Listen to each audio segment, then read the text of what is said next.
between 2017 and today, there have been 20, whether companies that have been compounded or have been taken to court and had to pay fines. And on average... Only 20? Only 20, because of data breaches. And the total fines on average amount to about 24,111 ringgit. That's it. And there is cause to worry whether the law, especially with regards to personal data protection, needs to be updated.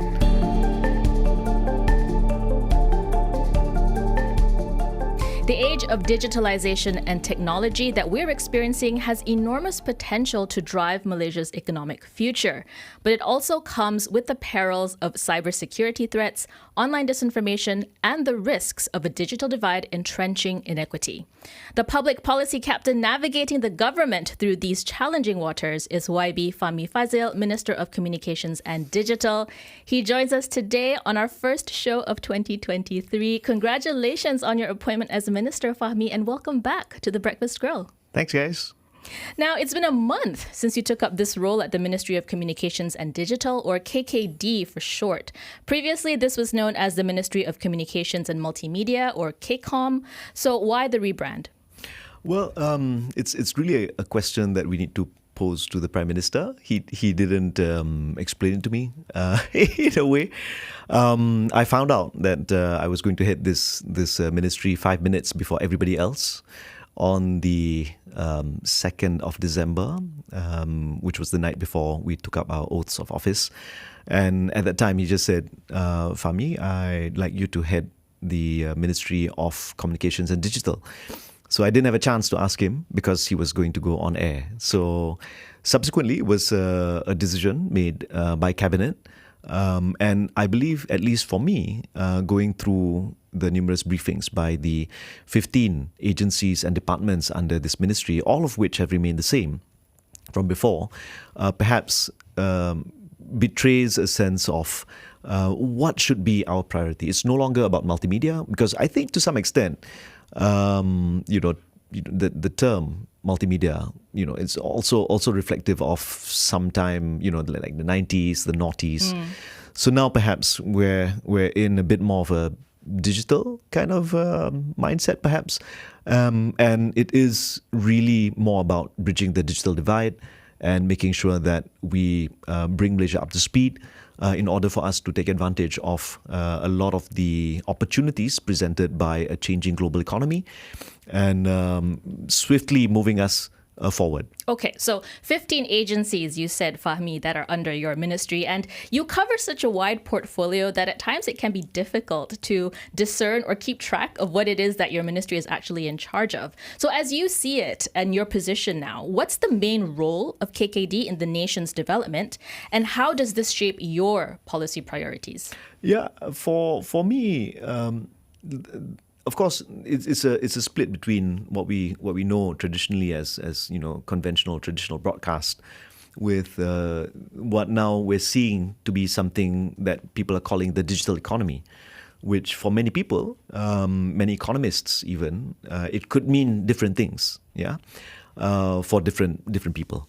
But it's also about infrastructure, and it's also about utility, and it's about development.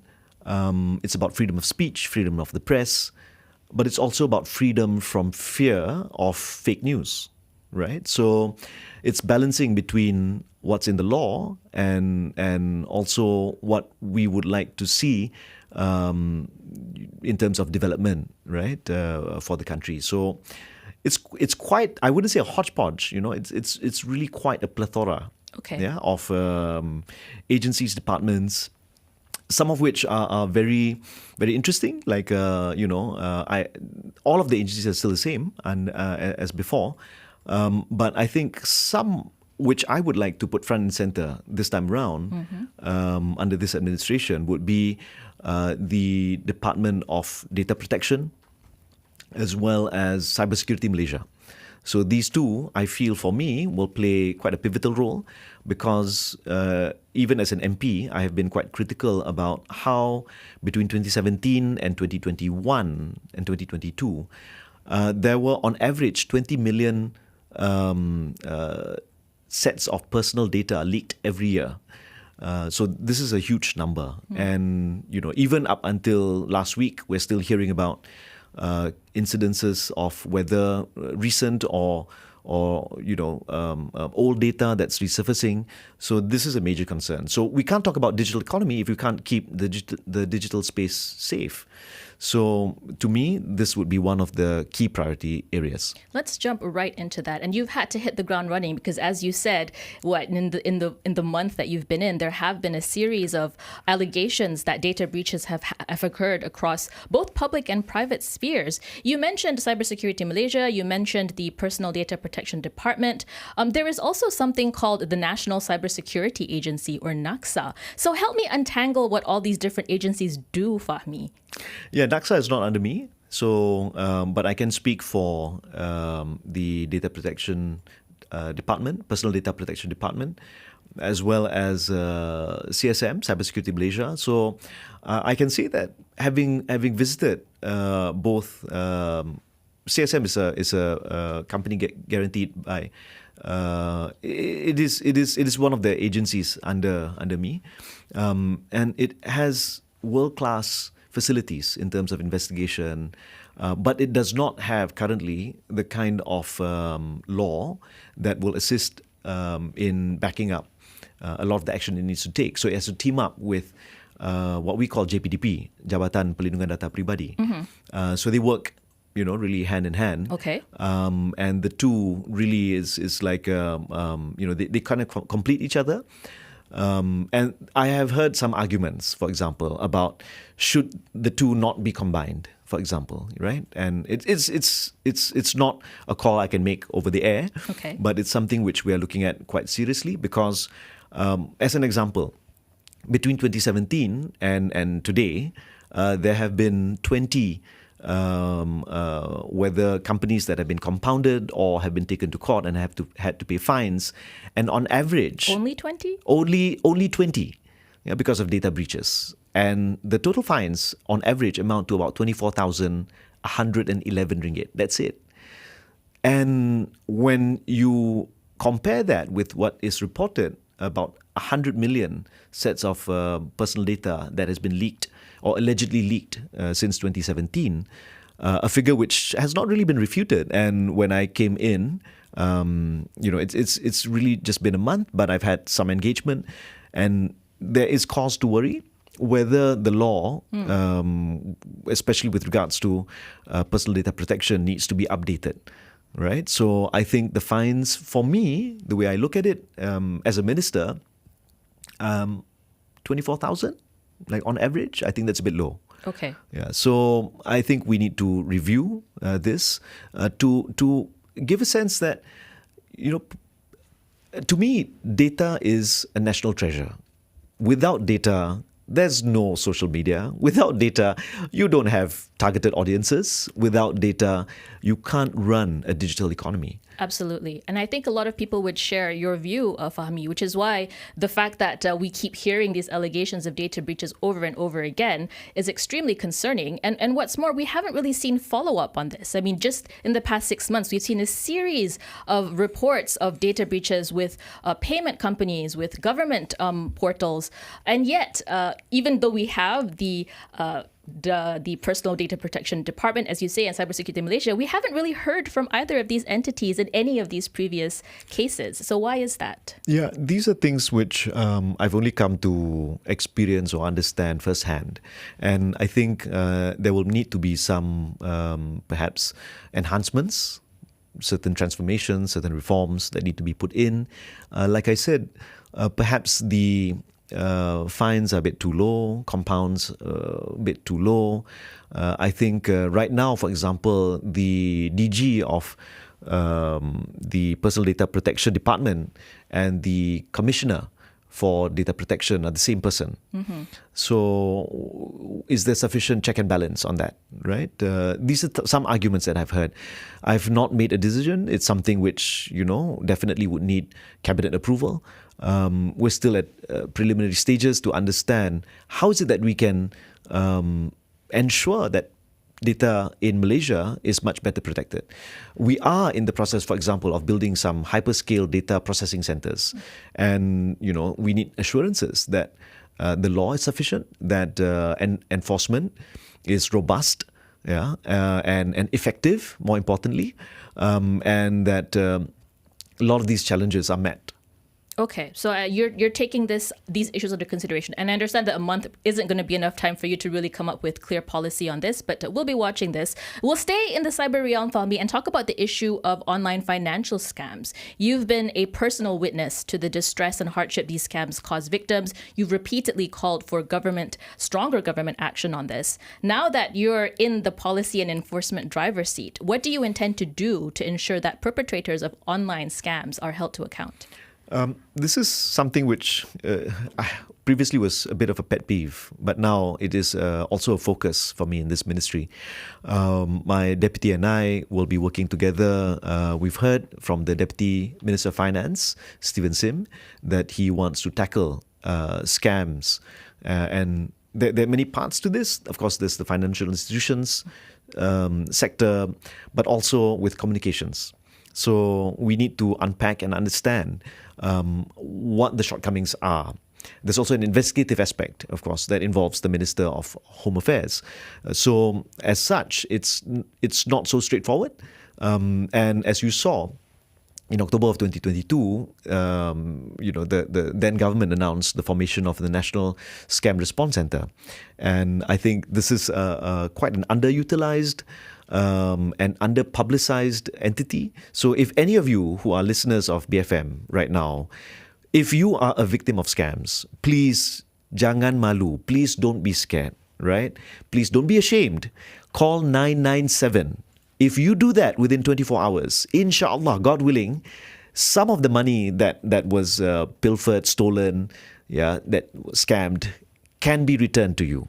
I've seen that, and it's in between October through to November, if I can remember some of the numbers that were given to me, there were about 4,000 calls that were made to 997, to the NSRC, National Scam Response Center, and about 12 million ringgit amount that was scammed, and about 1.4 million they managed to save. So that's still a significant number. So if you're a victim, please call 997. So speed and vigilance are key in responding to scams. Now let's turn our attention to 5G deployment, Fahmi. One of the first major announcements by Prime Minister Datuk Seri Anwar Ibrahim was the decision to review Malaysia's 5G rollout plans because, according to him, the policy wasn't carried out in a transparent manner. Can you detail for me what exactly is under review and what the key concerns are? This is something which both my ministry and the Ministry of Finance are poring over. So we've had several engagements with the Ministry of Finance, and I believe, but the Ministry of Communications and Digital and the Ministry of Finance had a meeting with DNB last Thursday. 2 Thursdays ago, and we will be having a meeting with them later today. And a lot of the concerns, of course, is not only about whether it's contractual obligations, which prior to this, the Minister of Finance did not have full horizon visibility, right, of the contractual obligations, whether it's about Ericsson, a number of the other contracts, that I believe there's 145 contracts that DNB has signed. But more than that, it's also about the speed of rollout. And I know yesterday DNB came up with some numbers, but I have to rely on MCMC. And as of 30th of November, the achievement is about 73.2% of the total that MCMC has informed me. So DNB was supposed to roll out 3,518 towers, but as of 30th November 2022, there were 2,575 that were successfully put in, compared to the forecast given by DNB that as of 30th of November 2022, they would have reached 97.58%. or 3,433 towers. So there was a shortfall of nearly some 900 towers as of 30th of November. So whatever numbers that were given by DNB in a press release yesterday will have to be verified by MCMC. And I was informed that it will take them about 2 weeks to go through the numbers. What's important to note is that it's not only sufficient that towers equipped with 5G radios and equipment is put up, but one of the key aspects of 5G would be fiber. Yeah? So as of 30th of November, I was informed that MCMC, based on what they have seen, about 87% of the 5G towers are fiberized. So that means if people have been complaining that, yeah, we have 5G, but it's still only about 30, 40 Mbps, not the, 100, 200, whatever that's been touted. A lot of it might be because where they are, the towers are not fiberized yet. So that's why when we talk about 5G, it's not only about the whether it's the contracts, or it's also about rollout speed. It's also about the towers that need to be fiberized. So it's quite a few things. All right. There are lots of different technical things that you're looking at the moment. I do want to ask whether the government is currently rethinking the decision that Cabinet made back in March 2022 to deploy 5G via a single wholesale network. Is this being reconsidered at the moment? Could we see this decision being reversed? It's not something I can talk about at the moment. Okay. Is it being discussed? It's not something I can talk about at the moment. Okay. But what then do you make of DNB, I suppose? I mean, do you think that DNB, should the government through DNB hold the monopoly in providing 5G infrastructure service? I think there are different opinions on this. Yeah. And regardless of my own personal opinion as an MP previously, now in the guise of the Minister of Communications and Digital, it's important that I represent the government position. And we have not yet had a cabinet discussion on this matter. As such, I can't say much more than that. Okay, so you can't talk about options. Like, what are you mulling at the moment? No, that's not something you can't share. No. What about the timeline of the review? When will this be completed? Because you said the review isn't supposed to harm the deployment of 5G, but there will obviously be some kind of disruptions to the rollout of the service if these considerations are going through. Yes, we will take a lot of these factors into consideration. And I believe it might be early right now to say when Cabinet will make a decision. But I expect perhaps within this quarter, we will have some kind of finality, hopefully, because any further delays will perhaps, we're not sure what kind of effect or impact it would have. And as such, it's very important that there are a lot of technical aspects to 5G rollout, and also, to construct the network. And we've seen models that have worked, models that haven't worked. So it's about balancing, and that's why, to me, understanding, having full visibility of the contractual obligations is critical, it's pivotal. We don't want to be put in a position where the financial implications would be seemingly insurmountable. So are you saying that the previous government made these decisions without, you said something about they didn't have the knowledge of the horizon of financial implications. What can you elaborate on that? What does that mean? Well, I can't speak for the previous administration. I can speak for this administration. And right now, we are beginning to, some of my officials refer to it as opening a black box, right? So that's as much as I can say, because I do not want to be prejudicial with regards to the process. We will be meeting with DNB later today. We have cordial relations, and I would like to understand where they stand on a number of issues. I'd like to see for myself and take it from there. I would think that would be the responsible thing to do. Okay. So while urban denizens may already be benefiting from the 5G rollout, large swaths of the country are still contending with gaps in basic digital connectivity. Now, in the third quarter Jendela report, it was really encouraging, reporting 7.5 million premises passed with fiber connectivity, something that you spoke about a little bit earlier. There's 96% 4G coverage, but these positive numbers belie the actual experience on the ground, and many users still face connectivity issues. So how do you understand what's the source of this disconnect between what the numbers say and what the experience of users are? Yeah, I get tagged so much on Facebook, Twitter, and people send me WhatsApp messages. People call me. I had a gentleman come to my office all the way from Kampung Tok Kun in Pokok Sena, Kedah, last Friday. And he was distraught because he said his entire kampung didn't have good telecommunication services. So obviously the numbers with the on-ground reality, somehow there's a disconnect, there's a gap, this is a bit of a divide, right? And I'm trying to understand why this is happening. I think right now it feels like the responses that we're trying to, it feels piecemeal. I think it should be more comprehensive and more organized.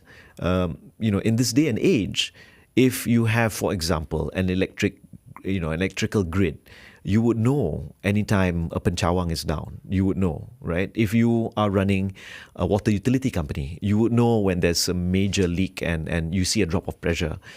I feel, and I've spoken to my ministry officials about this, that MCMC can play a role, perhaps to set up some kind of a communications command center with assistance of all of the MNOs, the mobile network operators, and in that way, trying to understand where the black spots are, where the drops in coverage happen to be.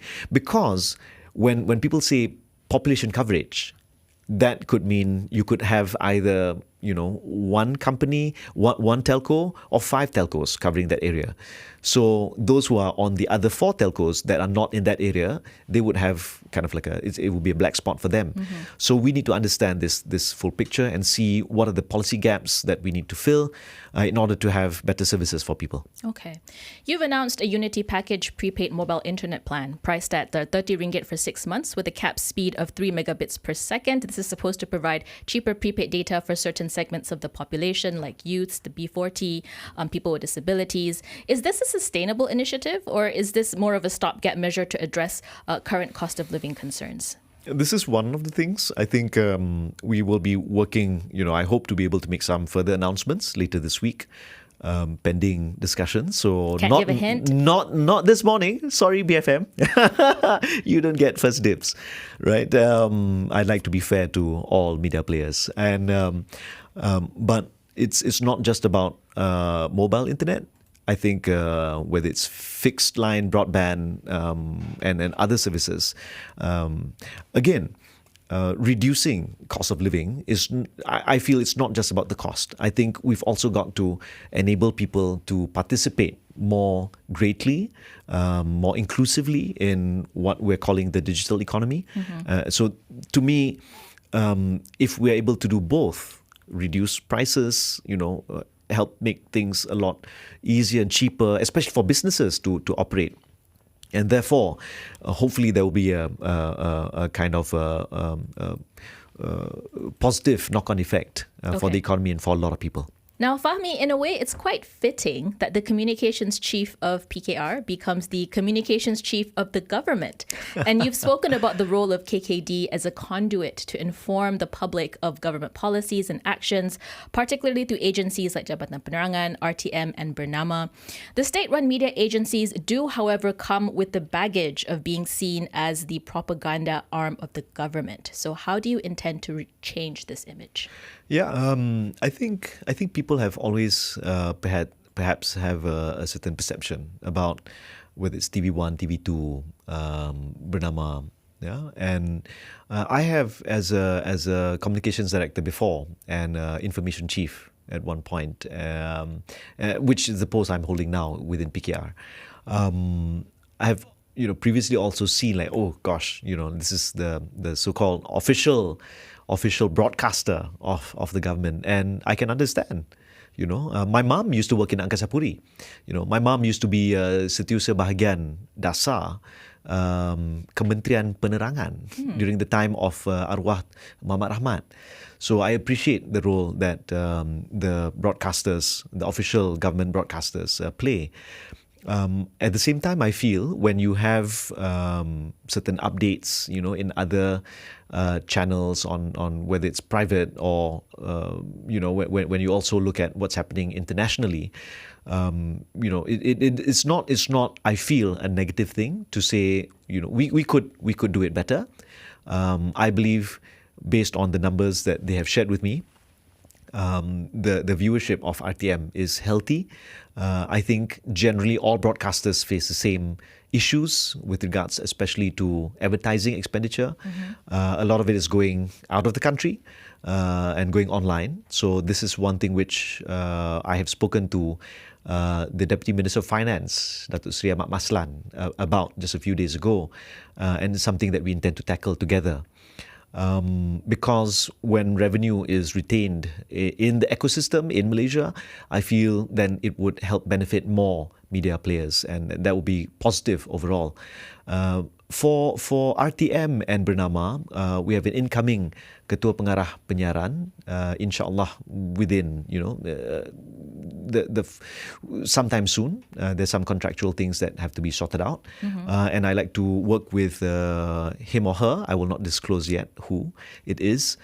Is it a media industry veteran?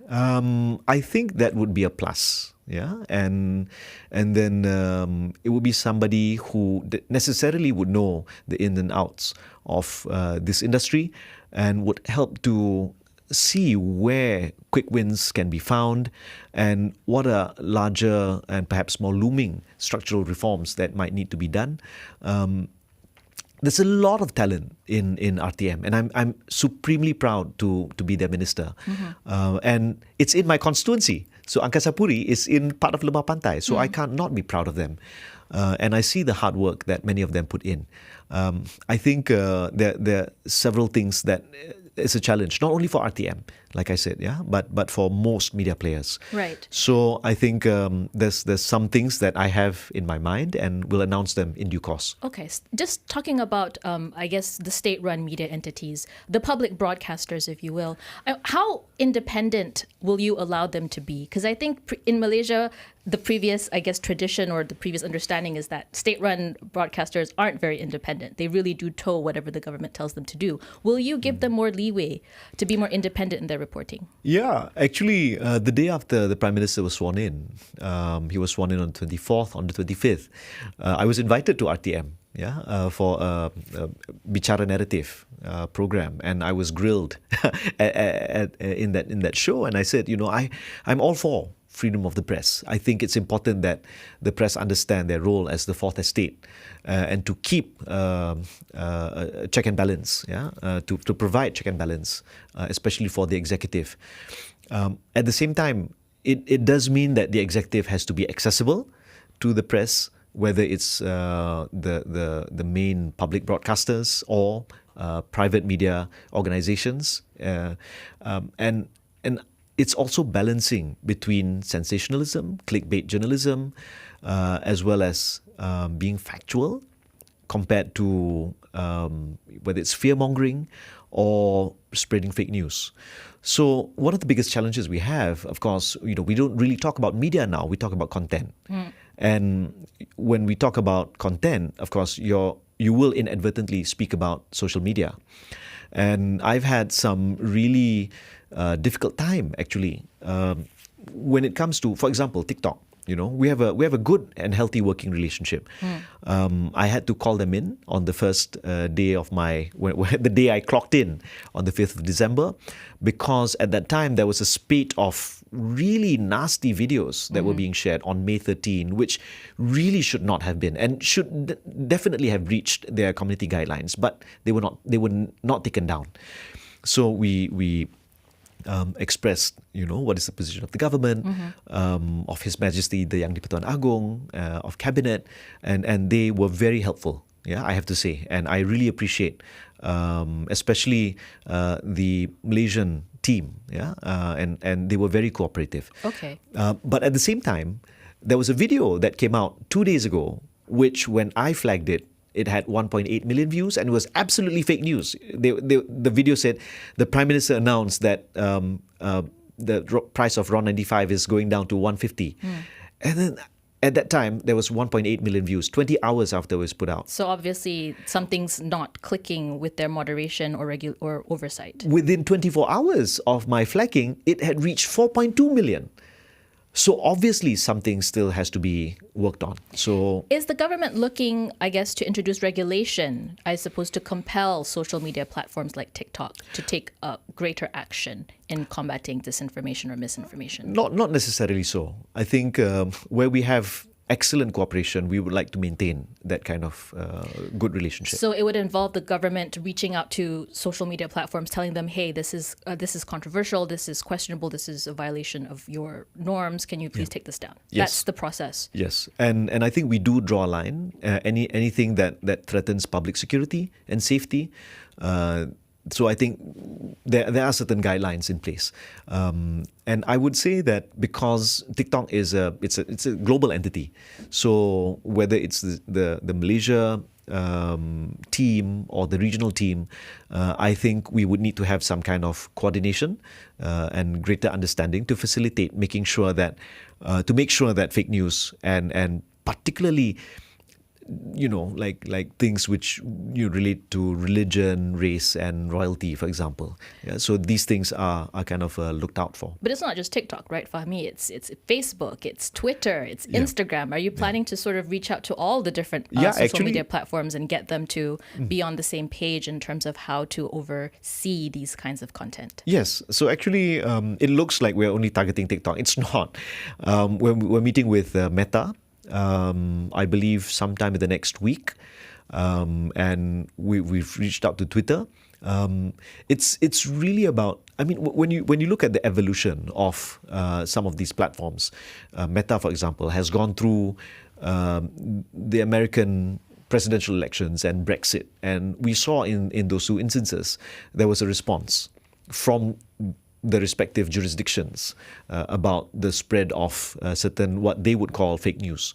And as a result, Meta responded and adapted their algorithm and their AI. I think TikTok perhaps is not there yet. And that's why for some, they feel that TikTok today is what Facebook was in 2016, 2017, before the kind of internal changes in terms of algorithm happened. So we would continue our engagements. I would like to see freedom of expression untouched, but we draw a line. If anything breaches the peace, if anything threatens public security, then the government will have to take a step, and put a stop. Okay. And speaking of those lines, Fahmi, the Pakatan Harapan government did make media independence and freedom a key feature in your policy agenda. But ultimately, this is back in the first reign of Pakatan Harapan, it didn't change draconian laws that have long shackled media organizations, like the Sedition Act, like the Printing, Press and Publications Act, as well as the Communications and Multimedia Act. Repealing or reviewing these acts was a pledge that PH made in their GE15 manifesto. Will we see follow through on this? We've not had a cabinet discussion on this, and because these laws don't fall under my purview, so I'm not in a position to comment. If I were an MP, then I would have my own position. I think I've been quite consistent as a member of parliament, but as a member of the administration, I abide by both collective responsibility and cabinet decision. So I'll have to leave it at that. The Communications and Multimedia Act would fall under your purview, though. And in this digital age, there are arguments that it's not fit for purpose. It was enacted back in 1998, long before the internet became a prominent dominion for public discourse. I mean, do you see a need to amend the CMA, particularly sections 211 and 233 that are quite controversial? There are a number of like in terms of my own as a minister, the kind of legislative agenda that I have. I would like to see CMA. I like to see these acts, including Acta 709 on personal data protection, to be amended. One is to enhance whether it's our cybersecurity, data protection, but also I think some of the things. For example, it was made known to me that the chairman of MCMC is an executive chairman. So whether that's necessarily good for oversight purposes, for check and balance. So these are things that we need to look through. Okay. And there are certain things, whether it's about penalties, that need to be reviewed. And I think, having said all of that, it's really about how the law is wielded. Yeah, and this is where it takes a little bit of time to have a full, everybody to be on the same page, so to speak. Yeah, okay, where are we coming from, right? As members of parliament, with our pledges to the public, and where the civil service and the commission, for example, have been operating that space. Yeah, so it's about meeting each other. Right, Okay. And that conversation is happening on a daily basis, thankfully, and we hope that with better relations we can make it much clearer. What is the intent of this administration under PMX, Datuk Sri Anwar Ibrahim? Okay. To ensure that the public sphere, free speech is protected without sacrificing on security and safety. Okay. Fahmi, in the minute that we have, please indulge this question. Since you are in the BFM studio, I'd like to end our conversation on radio broadcasting. This is going to be BFM's 15th birthday this year, and our biggest wish really is to broaden our radio coverage beyond the Klang Valley. We've been told time and time again that radio frequencies are in short supply. Why, Fahmi, is it so difficult for independent radio stations like us to get bandwidth? Aha! Your boss spoke to me just now, so we'll have to wait. Yeah, no announcements until I have further discussions. I understand some of the challenges that media organizations such as BFM face. It's definitely something that I will look into. But I can't make any promises, and I know that sometimes, oftentimes, things that are said by ministers are often viewed as policy. So I'm quite guarded when it comes to that. I will take further advice from my ministry officials, and we'll see what we can do. With that, Fahmi, thank you very much for speaking with me today. Thank you.